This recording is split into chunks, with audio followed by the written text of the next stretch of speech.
Breaking news, isang napakalaking diskusyonan ang nangyayari. Ito ay tungkol sa pinakabagong pahayag na binitawan ni US President Donald Trump. Ito ay tungkol sa kanyang proteksyon na ipinangako sa Qatar at ang pahayag na ito ay tila banta para sa Israel. Umani ito ng iba't ibang reaksyon. Hindi maiiwasan na merong mga nagsasabi na si President Donald Trump di umano ay sinungaling, manggagamit at plastik. Anong pahayag ito? At para saan ang pahayag ito? At bakit tila binabanatan ng United States of America ang Israel dahil sa mga pahayag na ito? Yan ang ating pag-uusapan sa videong ito. Pero bago ang lahat, dating gawi mga kaibigan, baka naman pwedeng makahingi ng kaunting pabor. I-subscribe mo ang napakaliit na channel na ito. At dahil nandito ka na rin lang naman, samahan mo na ng like na walang halong pagdadabog ang videong ito at i-click ang notification bell. Napakalaki kasing tulong yan para sa aming mga content creators.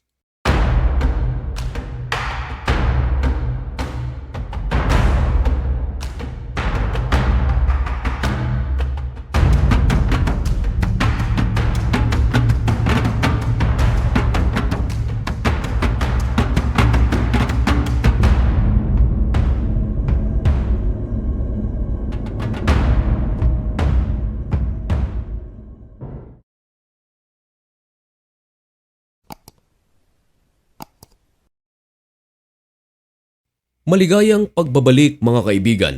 Kumusta kayong lahat? Ngayon ay October 2, 2025 at isang napakainit at napakabagong balita ang ating ihahatid sa inyo.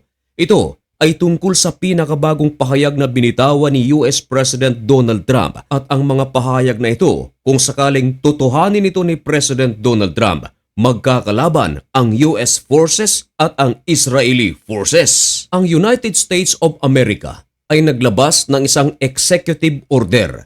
Kapag sinabi nating executive order, kinakailangan itong ipatupad, kinakailangan itong gawin, at kung sino man ang humadlang dito, matatawag itong rebellion. Malaking bagay ito mga kaibigan, sapagkat ang nasabing executive order, ito ay para sa Qatar at sa Israel. Ito ay tungkol mga kaibigan sa nangyari sa Qatar nitong nakaraang linggo lamang. Ito yung ginawang pag-atake ng Israel sa Doha, Qatar. Yun bang hindi naprotektahan ng US forces ang Doha, Qatar mula sa mga missiles at fighter jets ng Israel? Pero naprotektahan ng United States of America ang Qatar mula sa pag-atake ng Iran. Kaya inihahambing ang naturang pag-atake. Bakit kung ang Iran ang umatake sa Qatar ay nahahadlangan ito ng puwersa ng Amerika?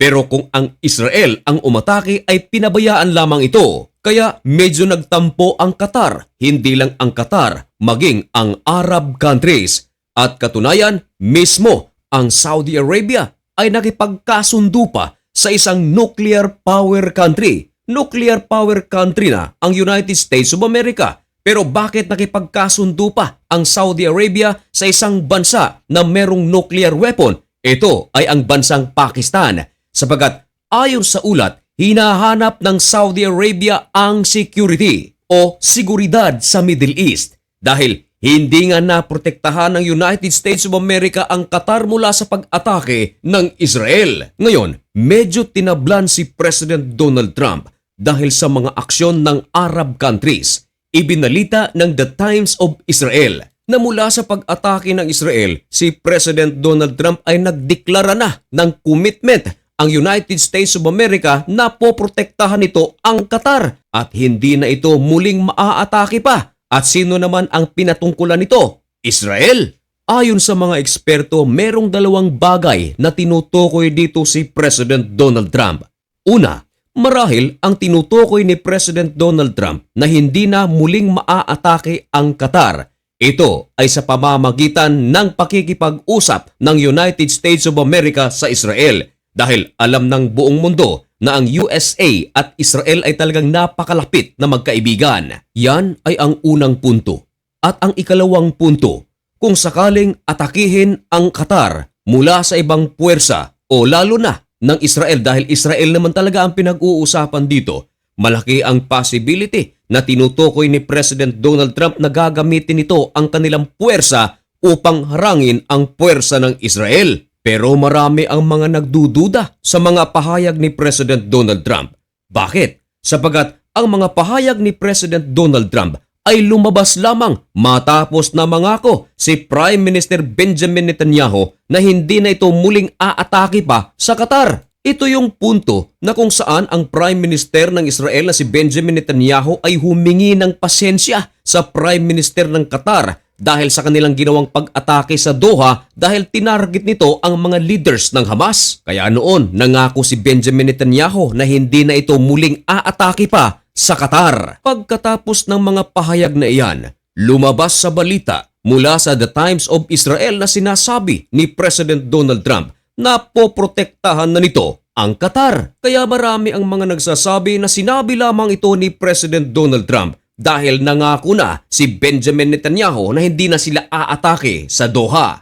Ang naturang pag-atake kasi ng Israel sa Doha, Qatar ng mga panahong iyon, nagdulot ito ng matinding kritisismo para sa kredibilidad ng United States of America sa Middle East. Lumalabas kasi na hindi kayang protektahan ng United States of America ang Middle East at nagbabadyang maghanap ng partner mula sa iba't ibang bansa para sa kanilang seguridad. Pero nakapagtataka na kahit na nagbibigay na ng pangako si President Donald Trump sa Qatar ng proteksyon, ay nakuha pa rin itong ipagtanggol ang Israel. Ganito ang kanyang sinasabi. Ayan, tulungan niyo kong basahin. Ang talagang target daw ng Israel ay hindi mga Qatari, kundi ang mga miyembro lamang ng Hamas o mga pamunuan ng Hamas na nasa Doha, Qatar sa mga panahong iyon. Ipinaliwanag rin ni President Donald Trump na ang kanyang pagbibigay ng pangako sa Qatar upang sila ay maprotektahan ay bahagi ng kanilang ginagawang paraan upang matigil na ang giyera sa pagitan ng Israel at ng Hamas sa Gaza. Dahil isa ang Qatar sa mga gumagawa ng effort kasama ang United Arab Emirates, maging ang Ehipto at ang United States of America upang magkasundo ang Israel at Hamas. Ito ay sa pamamaraan ng diplomasya. Kung kayo ang tatanungin mga kaibigan, naniniwala ba kayo sa mga pahayag ni President Donald Trump? At kung pagpipiliin kayo, sino kaya ang mas matimbang para sa United States of America? Ang Israel o ang Qatar? Kung sakaling magkagulo, mas sino kaya ang pipiliin ng United States of America? Ipaalam ang inyong mga komento at mga opinyon diyan sa comment section at malugod ko po iyang babasahin. At mga kaibigan, hanggang dito na lamang muna ang video ito at huwag kalimutang mag-subscribe. May God bless you and thank you so much for watching. Goodbye!